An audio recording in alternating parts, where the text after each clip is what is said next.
mendengarkan podcast ini.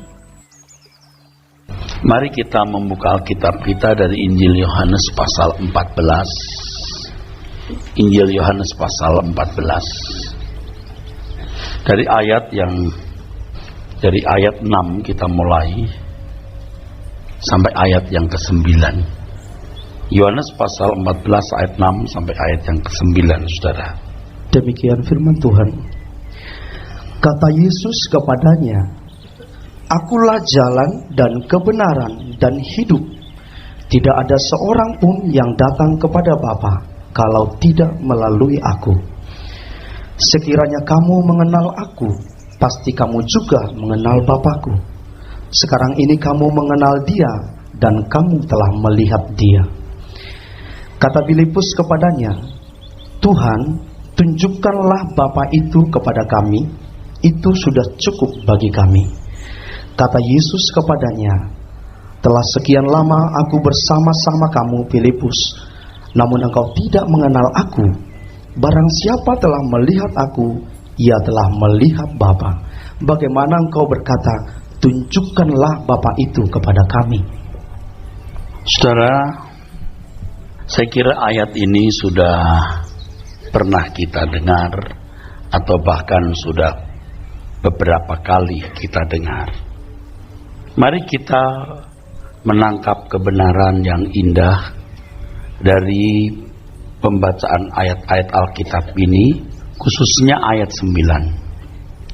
"Telah sekian lama aku bersama-sama kamu, Filipus, namun engkau tidak mengenal aku. Barang siapa telah melihat aku, ia telah melihat Bapa. Bagaimana engkau berkata, tunjukkanlah Bapa itu kepada kami?" Perhatikan kalimat ini. Barang siapa telah melihat aku, ia telah melihat Bapa. Kata melihat di situ, saudara, ada satu kata yang digunakan Tuhan Yesus, horao. Horao ini lebih menunjuk, saudara, melihat dengan mata. Ada kata lain yang bisa dipengerti sebagai melihat, itu blepo. Blepo itu melihat dengan mata. I look at blepo. Ada kata lain theoreo, melihat dengan teliti, research. Ya, blepo melihat dengan mata, theoreo melihat dengan lebih teliti, seperti orang riset. Ya. Kalau horao itu melihat dengan hati atau dengan pikiran, atau memahami. Sekian lama aku bersama-sama kamu, Filipus, namun kau tidak mengenal aku. Barang siapa telah horao kepadaku, ia horao Bapa. Bagaimana engkau berkata, tunjukkanlah, deikunuo. Bagaimana engkau berkata tunjukkan? Nah, kata tunjukkan di sini, saudaraku, deikunuo berarti usaha melihat dengan mata lebar-lebar untuk mendapatkan bukti. Jadi kata deikunuo berarti usaha melihat dengan mata lebar untuk menemukan bukti. Dengan kalimat lain, bagaimana kamu memaksa aku untuk membuktikan secara fisik? Bapak Ibu Saudara sekalian, Tuhan Yesus adalah pribadi Allah Anak yang merepresentasikan Bapa, mewakili Bapa. Selamanya Allah Bapa atau Bapa tidak kelihatan. Tetapi Bapa mempercayakan penampilan dirinya dan kehendaknya kepada manusia melalui putra tunggalnya ini. Itulah sebabnya Yesus menjadi Tuhan bagi kemuliaan Allah Bapa. Jadi bukan bagi dirinya, bagi kemuliaan Allah Bapa. Dan tentu saja karena Tuhan Yesus merepresentasi Bapa, makanya kita juga pasti menghormati Tuhan Yesus setinggi-tingginya. Jadi Allah Bapa itu tidak kelihatan, tetapi yang merepresentasikan, yang mewakili Bapa adalah Tuhan Yesus. Bapa mempercayakan penampilan dirinya, Bapa mempercayakan penampilan dirinya dan mempercayakan kehendaknya kepada manusia melalui Tuhan Yesus. Dalam hal ini kita menemukan betapa sentralnya, betapa pentingnya kehadiran anak Allah dalam kehidupan manusia. Itulah sebabnya dalam 1 Yohanes 2 ayat 23 dikatakan, sebab barang siapa menyangkal anak, ia tidak memiliki bapa. Barang siapa mengaku anak, ia juga memiliki bapa. Bapak Ibu saudara sekalian, kita ini bersyukur karena kita mengenal Allah yang benar. Sesuai dengan doa Tuhan Yesus di Yohanes 17 ayat yang ketiga, Engkau satu-satunya Allah yang benar. Engkau satu-satunya Allah yang benar. Dan Yesus Kristus yang Kau utus. Kita bersyukur saudaraku, benar. Kita mengenal dan menemukan Allah yang benar. Nah, dalam percakapan tersebut, saudara melihat ada sambungan yang putus. Murid-murid ingin melihat Bapa secara fisik atau ingin mendapatkan bukti. Sedangkan Tuhan Yesus hendak menunjukkan bahwa yang penting bagi mereka adalah mengerti apa yang dikatakan Tuhan Yesus, yang diajarkan Tuhan Yesus, dan yang dilakukannya. Jadi murid-murid kan bertanya, Bapak di mana rumahnya? Bagaimana kami bisa menemukan dia? Kami tidak tahu jalannya. Terus Tuhan Yesus berkata, selama ini kau bersama-sama dengan aku, kamu tidak mengerti. Kau melihat aku, kau melihat Bapak. Horao tai. Tapi kau masih mau tanya, Dei Gunoo, tunjukkan. Jadi usaha melihat dengan mata lebar-lebar untuk menemukan bukti. Kamu ingin bukti lahiriah. Saudaraku sekalian, dari percakapan ini menunjukkan bahwa pada umumnya orang itu ingin mendapatkan, orang ingin memperoleh atau menemukan jalan mudah mengalami anugerah Tuhan, berkat Tuhan. Kalau agama lain ya, menemukan berkat jasmani maupun rohani atau apapun yang mereka butuhkan dari ilah atau Allah yang mereka sembah. Ada kecenderungan orang, saudaraku, untuk memperoleh berkat Tuhan. Kalau agama lain, berkat dari dewa yang mereka sembah melalui jalan yang mudah. Mengikut Tuhan Yesus itu tidak sederhana sebenarnya. Tidak simpel, saudaraku. Tidak sederhana. Mereka mau membuat simpel. Jalannya kepada Bapak bagaimana? Ketemu Bapak, oh ini Bapak. Tempat yang nyaman. Ya. Kan Yohanes 14 itu ayat 1-3 dimulai dengan, di rumah Bapakku banyak tempat tinggal. Jalannya gimana? Gitu. Tunjukkan. Nah, kamu lihat aku, kamu lihat Bapak. Ada percakapan yang tidak nyambung di situ. Coba baca ya Yohanes 14 ayat 1-3. Janganlah gelisah hatimu, Ya. percayalah kepada Allah, percayalah juga kepadaku. Terus Di rumah Bapakku banyak tempat tinggal. Jika tidak demikian, tentu aku mengatakannya kepadamu. ya, jadi kalau tidak banyak tempat, aku kasih tahu tempatnya tidak cukup. Tapi tempatnya ini banyak, aku kasih tahu kamu. Terus, Sebab aku pergi ke situ untuk menyediakan tempat bagimu. terus, Dan apabila aku telah pergi ke situ dan telah menyediakan tempat bagimu, aku akan datang kembali dan membawa kamu ke tempatku, supaya di tempat di mana aku berada, kamu pun berada. ya, teruskan. Nanti Anda tahu. Dan kemana aku pergi, kamu tahu jalan ke situ. Dan kemana aku pergi, kamu tahu jalannya ke situ. Kan bayangan murid-murid itu jalannya itu jalan fisik atau jalan yang mudah ditempuh. Maka Kuntan saat itu juga kalau boleh tahu. Terus baca. Kata Thomas kepadanya, Tuhan, kami tidak tahu kemana engkau pergi, jadi bagaimana kami tahu jalan ke situ? Kan ini jalannya bukan jalan yang dikenal seperti pengertian umum yang bisa dijangkau dengan mudah, ya. Jalan lurus 1 kilo belok kanan ada perempatan, begitu, atau pakai jalan lain, ya, cara lain. Bagaimana kami tahu jalannya ke situ? Ini kan Thomas ini memang selalu ingin pembuktian secara fisik, ya.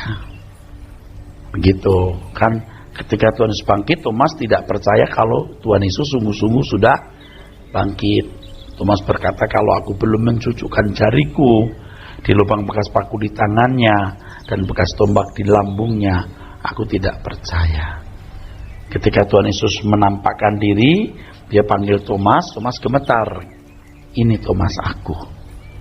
Kamu melihat aku, kamu percaya. Berbahagialah orang yang percaya walau tidak melihat. Jangan dibalik ya. Berbahagialah orang yang tidak percaya walau melihat. Ini kan terbalik, ya. Celakalah orang yang tidak percaya walau melihat. Korazim, Betsaida, itu kota-kota yang telah melihat mujizat tapi mereka tidak percaya. Nah, percaya yang benar itu apa? Tidak simpel, ya. Teruskan.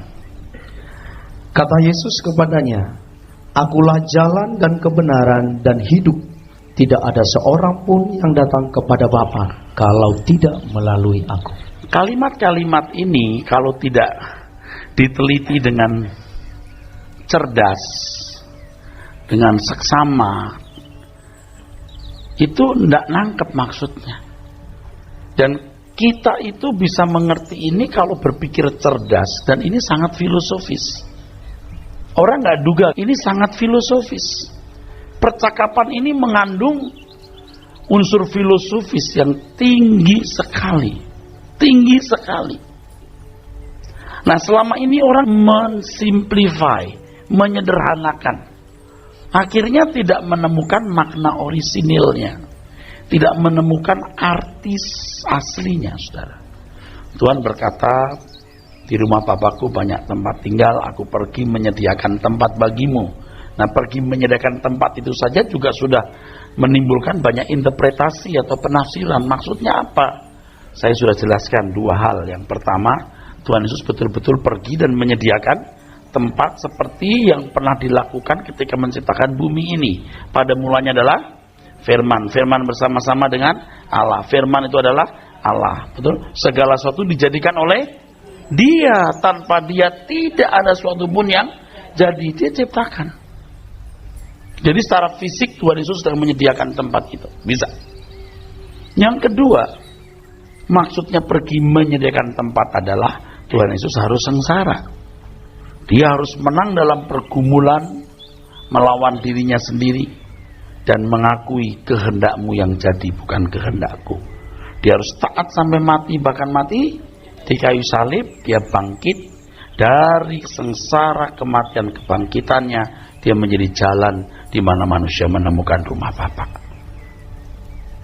Ya kan? Nah, Bapak, Ibu, dan saya yang sudah mengerti secara keseluruhan, ya, kasus secara khusus, the whole case-nya ini, kita sudah, ya, anggap aja nangkep. Tapi percakapan itu kalau dengan murid waktu itu nggak nyambung. Makanya membacanya harus cerdas. Ini sangat filosofis. Ayat yang keempat tadi bunyi gimana? Baca. Dan kemana aku pergi, kamu tahu jalan ke situ. Aku akan tunjukkan jalannya. Nah, bayangan murid-murid kan, oh iya, kalau begitu tahu lurus 1 kilo ada belokan kanan dan lain sebagainya. Bukan cara begitu.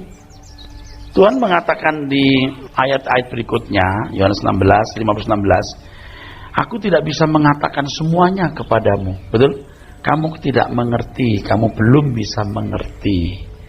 Nah, kalau sudah membaca ayat berikutnya kan, soal Roh Kudus harus turun dulu, betul nggak?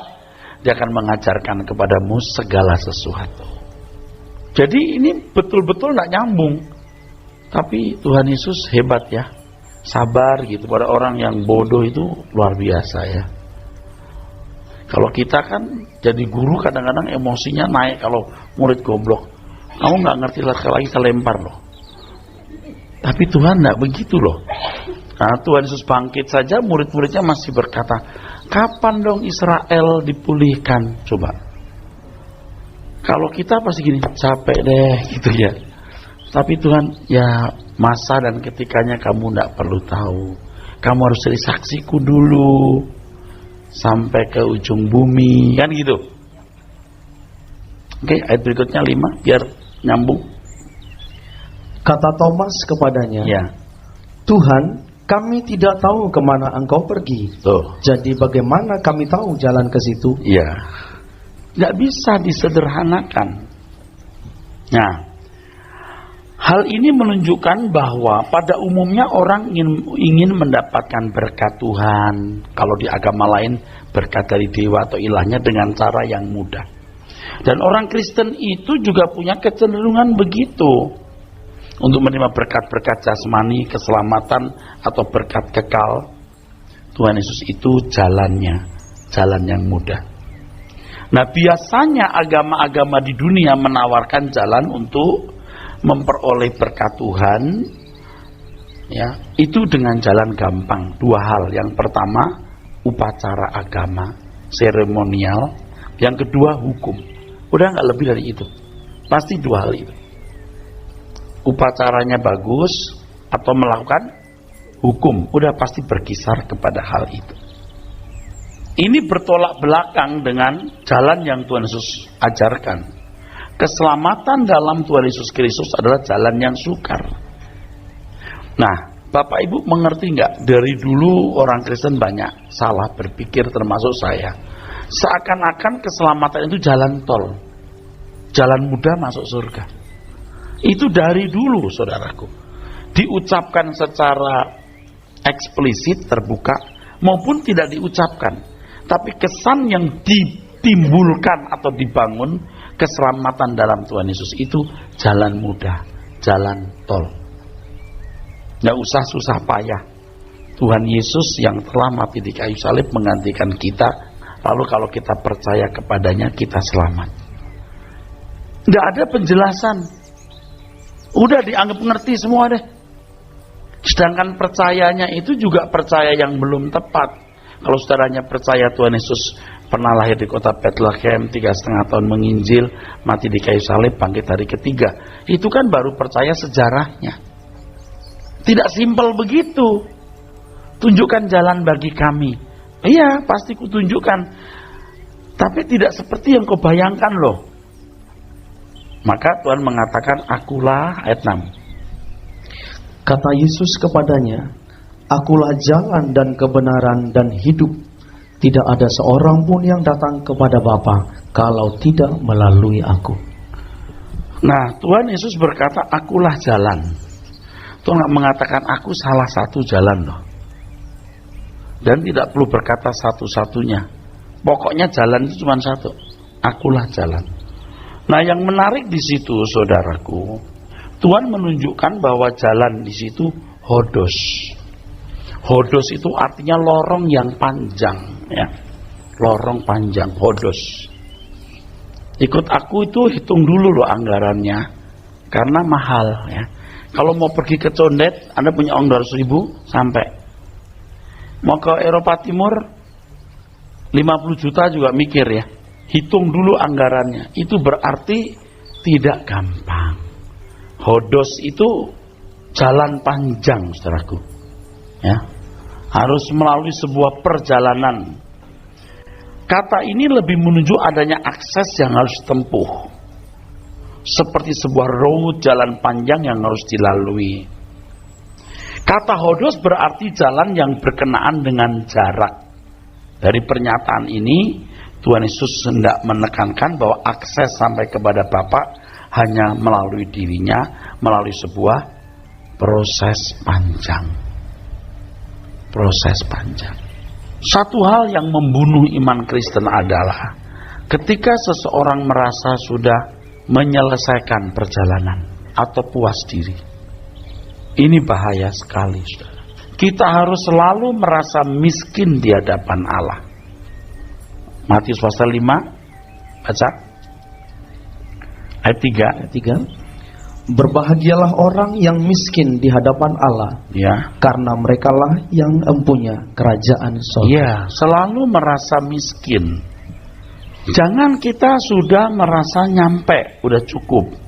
Dan sungguh Bapak Ibu, saya mau mengatakan kepada saudara, ini juga yang membunuh saya, saudara.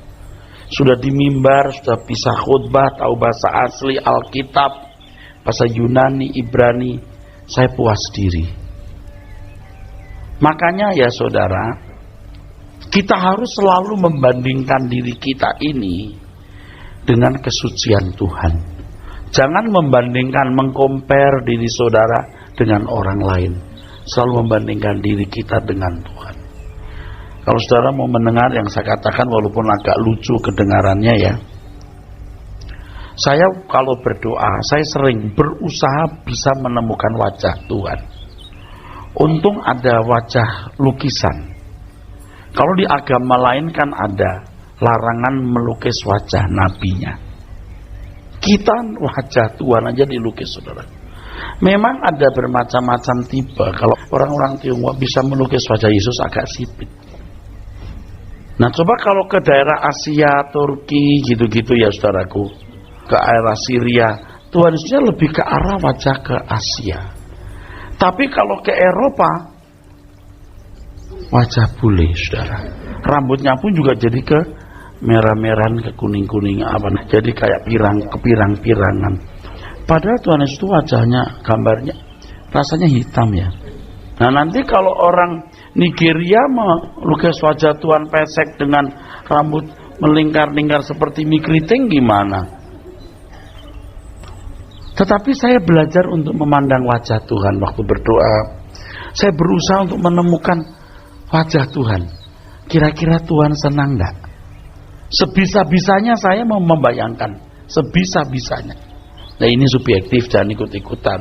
Kan banyak pengalaman-pengalaman yang saya alami atau sebuah pengembaraan rohani.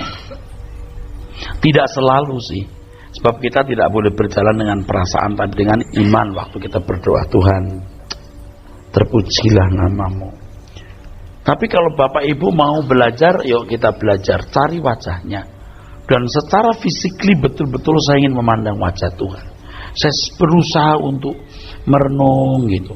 Saya berusaha untuk menemukan wajah Tuhan. Kira-kira Tuhan bagaimana memandang saya hari ini? Saya berusaha untuk menemukan wajah Tuhan, bagaimana Dia menilai diriku. Dan tidak jarang saya menemukan. Artinya nyet hati saya, nyet gitu. Sampai nyet gitu hati saya. Biasanya kalau sudah begitu pecah hati saya, saudara. Dia real. Dia Allah yang real. Jadi bisa dibayangkan. Kalau ada agama yang wajah nabinya tidak boleh dilukis, karena begitu hormatnya kepada nabinya. Kalau dalam Injil wajah Tuhan Yesus boleh dilukis, karena memang Dia pernah ada. Karena pernah ada, sebisa-bisanya melukis wajah Tuhan Yesus. Ya. Dan herannya begini, saudara, herannya itu, ya nggak tahu ya apa karena saya orang Kristen jadi pro sekali dengan Tuhan Yesus ya. Heran itu lukisan wajah Yesus itu agak mirip-mirip. Agak mirip-mirip. Jadi saudara, nggak usah lihat bukti. Nggak gampang kok. Nggak gampang, sulit. Yang gampang itu kalau ada bukti, tahu? Ya, physically. Tuhan itu sering seakan-akan tidak ada. Tuhan itu seakan-akan tidak ada. Tapi kita harus mencari Dia. Untuk mendapatkan keselamatan dalam Tuhan Yesus Kristus, itu hodos, lorong panjang. Jadi bisa dimengerti kalau Tuhan berkata, engkau tidak mengerti sekarang, kau belum bisa mengerti, tapi Roh Kudus akan menuntun kamu kepada segala kebenaran. Ingat konteksnya, pada waktu itu Roh Kudus belum dicurahkan, saudaraku. Nah sekarang Roh Kudus sudah dicurahkan. kita mestinya bisa mengerti horao, mengerti dengan pikiran. Seorang sampai kepada Bapa bukanlah sebuah proses otomatis, tetapi pergumulan atau perjuangan yang harus diusahakan setiap orang percaya. Itulah sebabnya Tuhan mengatakan bahwa pintu menuju kehidupan itu sempit. Matius 7, 13, 14, Lukas 13, ayat 24. Jalan sempit. Tidak ada jalan mudah untuk masuk kemuliaannya. Nah, kalau sekarang diajarkan seakan-akan begitu mudah orang bisa sampai kepada Bapa, ini kan berbahaya. Makanya banyak orang merasa sudah cukup, sudah nyampe, padahal belum. Yuk, beri kesempatan untuk berdoa ketemu Tuhan, bayangkan wajahnya. Temukan, saudaraku. Kira-kira Tuhan senang gak dengan keadaan kita hari ini? Akulah jalan dan kebenaran. Aletheia. Aletheia. Aletheia. Ingat Tuhan mengatakan kalau kamu tidak setia dalam hal mamon yang tidak jujur, betul? Siapa yang memberikan atau mempercayakan aletheia? Dalam bahasa Indonesia harta yang sesungguhnya. Dalam teks aslinya aletheia. Bagaimana kita bisa mengerti kebenaran? Ya tetap di dalam firman itu. Yohanes 8 ayat 31-32. Jadi melalui sebuah proses juga.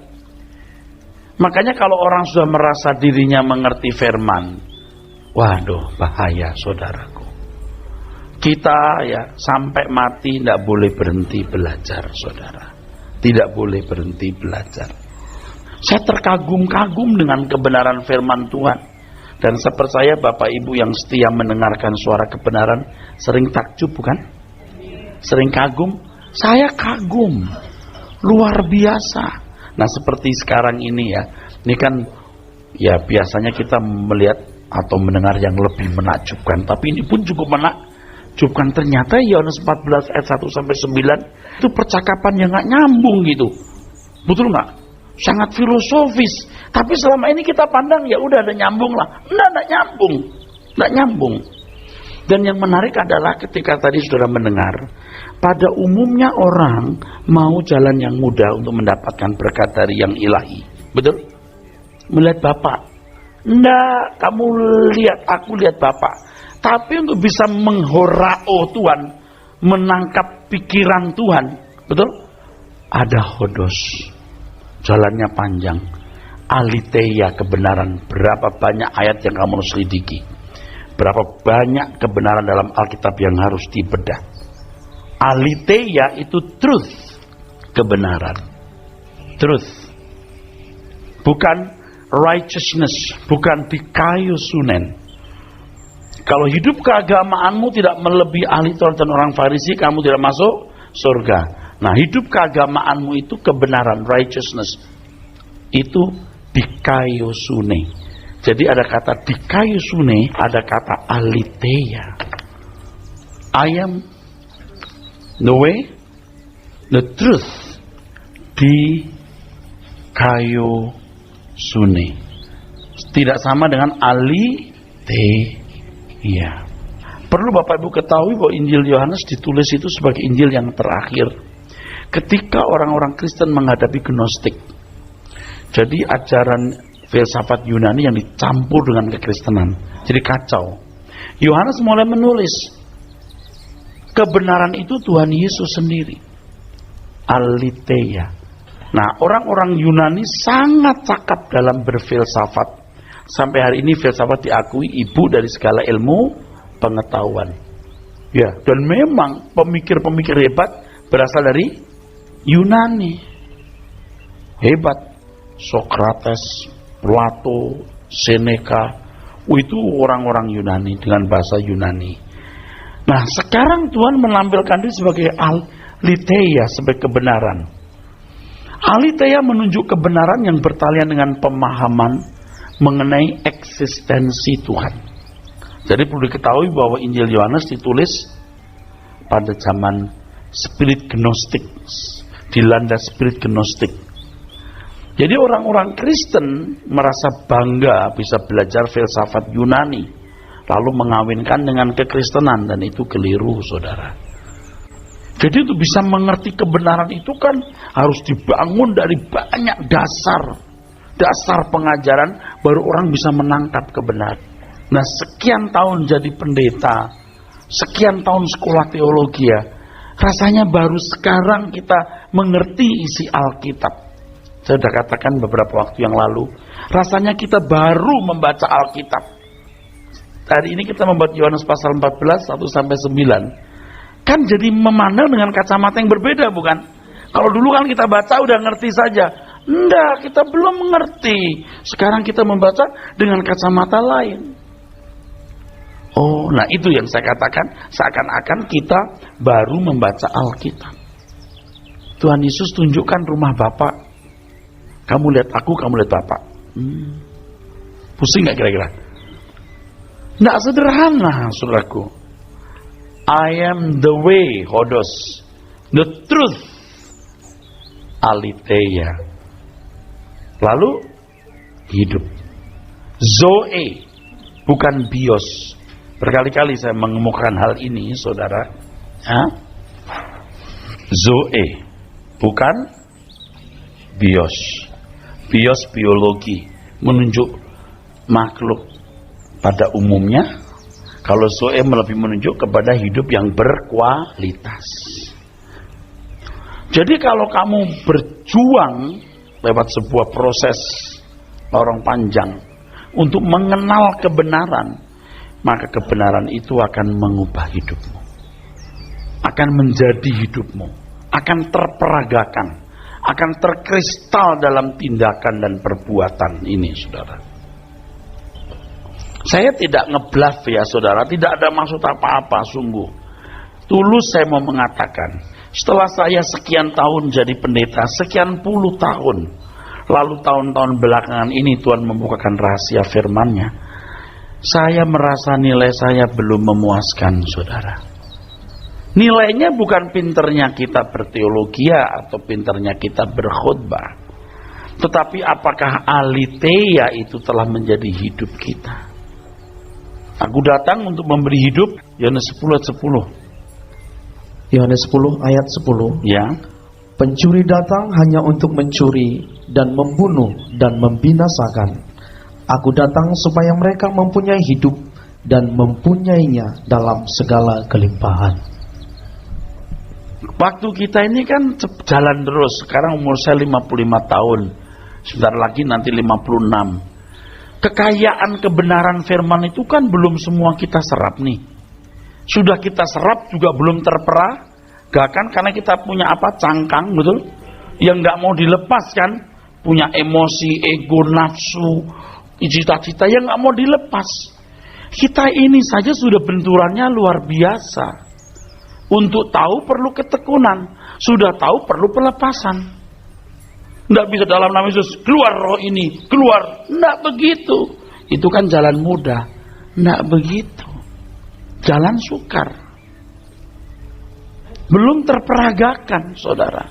Tulus tadi saya sudah katakan. Tidak maksud membela diri atau apa, saudara. Saya juga belum sempurna. Saya juga meratapi keadaanku. Tuhan, kok aku ini masih nilainya rendah ya Tuhan. Jadi lebih dari menghimpun jemaat, jadi pendeta, mengorganisir kegiatan pelayanan rohani, saya itu mau nilainya bagus. Jadi sementara saya berkhutbah, saya juga belajar. Dan apa yang saya khutbahkan ini, apa yang saya alami. Dan yang saya alami, pasti saudara juga alami, tidak mungkin. Beda, entitasnya beda. Karena saudara manusia, saya manusia, nyambung, bisa. Dan kalau saudara rendah hati, saudara pasti bisa mengikuti apa yang saya kemukakan ini. Ya, saya mengalami juga, betul nggak? Kecuali saudara memang tidak punya niat untuk disempurnakan. Sampai titik tertentu, saudara lihat, saya juga bingung. Ini pendeta mau ngapain ya? Nah, itu kan yang dialami sendiri, diomong sendiri, dari situlah. Itu suka-suka laku lain. Nah, ya udah. Selama jalan beda. Jadi kalau sekarang Bapak Ibu punya goncangan-goncangan dalam hidup, pergumulan-pergumulan berat, enggak apa-apa. Itu mau mematangkan kerohanian saudara. Jangan terfokus pada masalah itu sehingga Anda terpenjara, terbelenggu oleh masalah tersebut. Itu jalan yang terbaik. Jangan sampai saudara merasa sudah cukup, bagus, Anda memenjara diri sendiri, tahu nggak? Ayolah kita bertumbuh terus, saudara-saudara. Ya. Nah, inilah yang memerdekakan saudara. Harus terus. Ini hodos, lorong panjang. Ini banyak kebenaran yang harus ditimba supaya diperagakan. Nah, nggak bisa dibuat simpel. Rumah bapak jalannya mana ya? Itu simpel. Orang itu mau simpel. Kebaktian di gereja Tuhan Allah itu baik, luar biasa. Udah simpel aja. Dia mengasihi kasih karunia-Nya luar biasa. Kita jadi luar biasa, kita berkemenangan. Udah. Besok lagi betul lagi, oh Allah itu baik, luar biasa. Itu jalan gampang. Mau kita senangkan Tuhan karena Tuhan bertata di puji-pujian. Nah, kalau di sini saya kasih tahu, Tuhan kita bukan Tuhan yang suka puji-pujian. Loh, kok pendeta ini beda? Saya mau tanya, mana ayatnya suka puji-pujian? Ini Pak Allah bertata puji-pujian. Itu bangsa Israel yang belum mengerti menyembah Allah dalam roh dan kebenaran. Jadi kita nggak boleh memuji Tuhan. Oh, harus. Tapi pujian hidupmu itu haruslah langkah hidupmu setiap hari. Saya itu mengerti betul hal ini, saudara, tapi nilainya masih belum bagus. Begitu bangun tidur, aku sudah mulai buat irama pujian. Tuhan tuh maunya begini. Nanti baru di gereja kita nyanyi, boleh. Sesuai dengan langkah hidup kita tiap hari. Bukan, Pak Eras bilang Tuhan itu anti puji-pujian. Nanti dulu puji-pujian yang bagaimana? Jangan saudara pikir dengan liturgi puji-pujian ini menggantikan sikap hidup setiap hari. Itulah penyembahan pujian kita sebenarnya, saudara. Itu. Sekarang kita belajar ya, saudara, untuk mengerti kebenaran. Dan kita semua nggak bisa sombong lagi. Dulu kalau saya diomongin orang, marah saya itu, membaranya itu ada. Sekarang nggak seperti dulu lah minimal. Emang gue jelek? Ya, emang aku jelek.